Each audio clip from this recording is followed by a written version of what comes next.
Do you like cupcakes? And you may be thinking, you may be wondering what I'm going to talk about cupcakes. What is it all about? But trust me, I'm not here to uh, take class on how to make cupcakes. What are the lessons that we can learn from cupcakes? So if you see, for example, cupcake, what are the different parts of cupcake? The wrapper, the cake, the icing, a small cherry on the top, and the decoration, fruit decoration. These are the four things that we know are the ingredients of the cupcake, which are the parts of cupcake. So the first one, the wrapper, the small paper in which the cake is kept, right? So what is it we can understand from here? I'm sure many people, what they do when they buy this cupcake, they take the wrapper out of it. But most of the people, before they throw the wrapper, they eat it. Did you do that? I've seen many people doing it. So the lesson is, if we think that is the cupcake, and if we start eating the cupcake with the wrapper, it doesn't taste so good, right? In a similar way, the first lesson of cupcake is, if you consider ourselves, whatever this body is only a covering, it is a wrapper, but inside the body there is a soul. That is sweet. Soul is very sweet, the actual cake, but the body is a covering, like a cup. So my point is, if we think we are there and start enjoying the wrapper instead of eating the cake, we are missing the point. The first lesson of Bhagavad Gita, we are not a body but a spirit soul, and the real sweetness is inside. So don't misunderstand that the external covering is not what we are. The internal thing is what we are. Imagine somebody thinks this cake and start eating the wrapper, then what happens? We don't find any taste at all, right? So I have a video for you. It shows our body is changing every 7 years. You are 35 years, we have changed the bodies 5 times. If 70 years, we have changed the body 10 times. But do we really think we change? Somebody comes and tells, hey, you changed a lot. Really? I don't think so. So, the unchanging, the inside, the body, that's what we are, the soul. So the next thing is, I used to make cupcakes actually. You need all-purpose flour, sugar, butter. You'll mix them up. And in proper proportions. Then you put them in the paper cups and you put them in the oven. So if the mixing is not proper, then the base, actually for the cake to come out nice, the base should be proper. In other words, what is our foundation? So our foundation should be very good. This proportion, the batter is proper, the cake batter, all these things, if they are mixed properly with sugar and we put it there, then it comes out good. The base, the foundation. What is our foundation? We are spiritual beings with a human experience. We are not human beings with spiritual experience, no. So we are spiritual beings with human experience. So our base or our foundation should be based on spirit. In other words, absolute truth. Then, if we understand that point, the paradigm shift happens. Rather than giving into the worldly passions, we should keep this as our foundation. So today I am going to tell you based on Bhagavad Gita, what our foundation should be. Unfortunately, people, because they don't know this, they think the reaper, otherwise, instead of thinking they themselves are the cake, they think they are the reaper. And they give in to the wrong things, the worldly passions. So today, I am going to tell a verse from Bhagavad Gita. Trividam narakasyedam dvaram nashanam atmana. Kama krodastada lobascha tasmat etat trayam tyajet. Arjuna, there are 3 gates leading to hellish regions. If we entertain them, what are those? First worldly passion is lust. Kama. It's a powerful force. And when it is not properly utilized, it gives negative results. So, lust has a proper place in our society. Get married, take responsibility, give birth to children. But when it is not properly engaged, it gives wrong results. I am here to tell a story, and it's very famous, as Samson and Delilah. Israelis and Philistines, today we call it Palestine. Philistines and Israelis, they existed side by side, neighboring countries. Israelis were subdued by Philistines. Philistines were holding Israelis as slaves. So one time, God sends Israelis a protector, Samson. And he tells his parent, the message comes down from God that, protect him nicely. His strength is in his hair. So I am here sending him to protect the Israelis. So what happens? The parents started bringing him up very nicely. He grew up and he becomes a young man. One day, as he was going through the forest, a lion attacks. And he was very unprepared.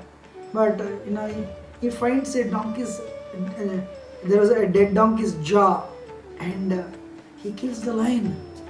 Wow! He was amazed. I'm invested in this much power. I have this much power. So then people would come to know he is endowed with unlimited power. So one day 30 soldiers come, and from Philistines they sent 30 soldiers, and they were all killed by him. And that's when Philistines identify him as the enemy, and they identify him as very dangerous to their community. At the same time, Israelis understood he is the protector. So what happens? Samson falls in love with a lady by name Delilah. So when Philistines came to know about this, the rulers of Palestine, they go to Delilah and they offer her huge amounts of silver. All the rulers go to her and say, if you can get us the secret of his strength, help us capture him. We each of us give 1,100 silver pieces. Delilah was tempted for the riches she would be getting, and whenever Samson would come and enjoy with her, in a very weak moment, she would ask him, I have dedicated my life to you. What will happen to me if something happens to you? Please let me know your strength, the secret of your strength. First time Samson told her, the secret of my strength is this: if somebody bites me with fresh twigs, creepers, then I become an ordinary man. Then what? She sings very sweet lullabies and puts him to sleep, and she calls the soldiers. She ties him up with this twigs, and when the soldiers come to capture him, he breaks these creepers, and he defeats all the soldiers, and he runs away. So every time she failed, she became impatient actually. So he comes next time, and she makes the same thing when they enjoy. She uses all her feminine powers, and she asks him, if something happens to you, who will take care of me? So I want to protect that secret of your strength. Let me know what the secret of your strength is. He said, if you bring fresh looms, or freshly woven looms, and if anybody binds me up with these looms, then I become ordinary, no strength at all. So again she sings very nicely, puts him to sleep, and she ties him with the looms, and she calls the soldiers. When the soldiers come, as usual, he breaks them open, and he runs away. Third time, he says,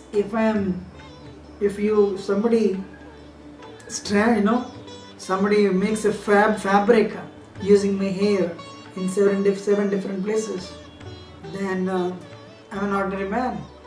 If you tie them up, so what she does, she weaves the hair like a fabric, and she ties them up, and she calls the soldiers. Third time also, he releases himself and defeats all the soldiers and runs away. Then every time Samson breaks and goes away, the rulers would offer more and more silver, and she started becoming more and more impatient. One time she really used all her feminine passions, and pleaded with him to reveal his strengths, secret of his strength.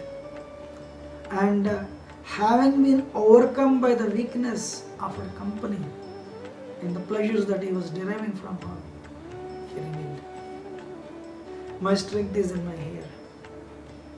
If somebody shaves me up, and after he enjoys her, she puts him to sleep singing nice lullabies, she shaves him up, and she calls the soldiers, and he's a normal man now. So what they did, they arrested him, they poked his eyes, and they really beat him up. Wow, what is the power of lust? Can you believe? So we don't usually remember how much we enjoyed, but we always remember how much we suffered. He must have enjoyed how many 100 hours? 50 hours? I don't know. But what is the result? So much of suffering. On the top of it, he was arrested, he was shackled, and he was imprisoned, beaten up. One time a festival comes. All the Philistine rulers are enjoying, and in order to enhance their enjoyment, they wanted the slave Samson to be present. So they summons their other soldiers to bring the Samson onto the scene. They were all assembled at a huge temple. So, but it's already a few months, the hair of Samson started growing. So, fully chained, he was brought into the temple,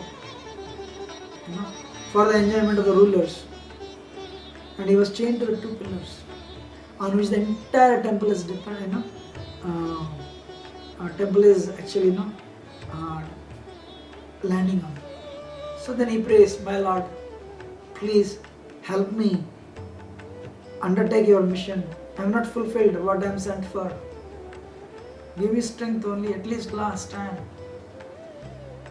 And praying thus, he pulled with his strength, with his iron chains. He pulled the pillars on which the entire building is resting.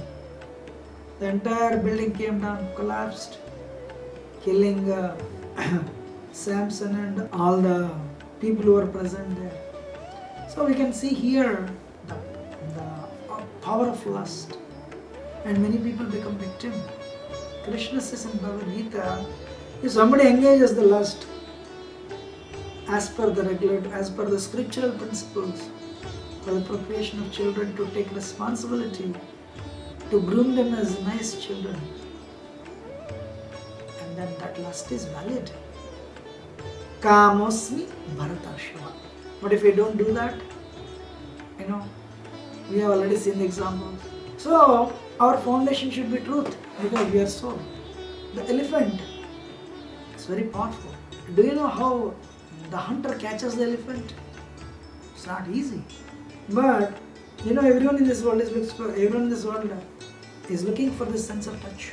So what the hunter does, he trains the she elephant, and he leaves the she elephant where the male elephants are wandering. The she elephant, as trained, goes and rubs her body with the he elephant body. The elephant with the touch becomes mad, follows the she elephant. She elephant comes and stands next to a ditch that was dug exclusively, a trap for this male elephant. Male elephant falls into that, and he is starved for so many months, and eventually becomes a slave in the hands of the hunter. That is the power of lust. So if only we can know how to devotee that propensity in the service of God, that lust will empower us, actually. If you see Srimad Bhagavatam, all the rulers, all the emperors were devotees. But they knew very well this art of engaging this propensity in God's service. The second passion, it's not, Krishna is actually cautioning us, the second gate leading to the hell, anger. Kama, Krodha. Krodha means anger. We all become angry actually. Hanumanji became angry. The origin of anger is Lord Narasimhadev. When we are appreciating that anger, why are we condemning or denouncing our anger? Only one difference. Hanumanji, when he burnt Lanka, he has full control on his anger. When he saw how Mother Sita was actually captured by Ravana in the absence of Lord Ramchandra, when he saw the trouble she was going through, that servicing attitude in Hanumanji naturally inspired Hanumanji to become angry, to do something. But he was fully sense controlled. His anger was in his control. In other words, sometimes we see this. Parents, they become angry with the children only to get the job done, in order to make the child finish the homework or make the child eat food. Sometimes mother or the parents become angry, right? At that time they have full control on anger. But sometimes we become angry, we don't have control. Our anger takes over, right? So I have an example for you today, wonderful example. I have a small video also. Zinedine Zidane, a famous soccer player, he's the one who brought so many victories to Germany, and he was playing his last and final match of his life, and Germany was winning. Then what happened? During the game, an Italian defender, Matrese, in order to distract his attention and focus, started speaking. And one time, he spoke bad words that made Zinedine Zidane very angry. And he turned back and he headbutted Matrese on his chest. He hit Matrese on his chest with his head. When Matrese was hit like this with the headbutt, Matrese fell down and he was given a red card. What was to become the most memorable incident for Zidane and his fans became a very sad end of the career of Zidane because of this anger. It comes very unexpected, unpredicted, and it comes like a force, like a volcanic eruption. And sometimes we speak what we are not supposed to speak. We do things that we are not supposed to do, and it's a very powerful force. No one knows how to control this, you know. But Bhagavad Gita explains this anger as a very powerful destroying force, and Krishna requests all of us to control this formidable enemy. We all have this experience. So, a strong practice of spirituality helps us curtail this formidable enemy actually. And my next example is greed. You might have heard of famous cricketer Hansi Crone, the former South African captain with a wonderful track record of success. Many coaches would quote him, and yes, definitely many teams try to adopt his strategies. He's one of the most successful captains world cricket has ever produced. But one day he was caught up in a controversy of match fixing, and he admitted in front of his followers that he was overcome by greed, and he joined hands with some people, and he started doing this match fixing, which has ended his career. Rather than focusing on our inner, the beautiful, the potential spirit soul, which has the ability to love and love. Today, because we forgot our foundation, the base, as spiritual, we are focusing on this, all worldly passions, anger, lust and greed. Actually, this Hansi Crone was very engaged. He met with an accident, flight accident, and he left the world. People say it was a very planned, it was not an accident but planned something else. So sometimes the consequences are very horrific. So let us try to keep these three things away from us. Then the icing of the cake. The icing of the cake is the mood of the teachers, the acharyas. We can throughout the history, we see the same mood in the teachers who follow spirituality very strongly. Madhvacharya, Ramanujacharya, Nimbarkacharya, Lord Chaitanya. So, if we understand their nature, their mood, what is that? Give. How to remove the impurities so that one can unleash the inner potential. The ability to love and be loved. Exhibit unparalleled compassion. That is the mood of previous acharyas. In the same line, Srila Prabhupada, he came from India with nothing.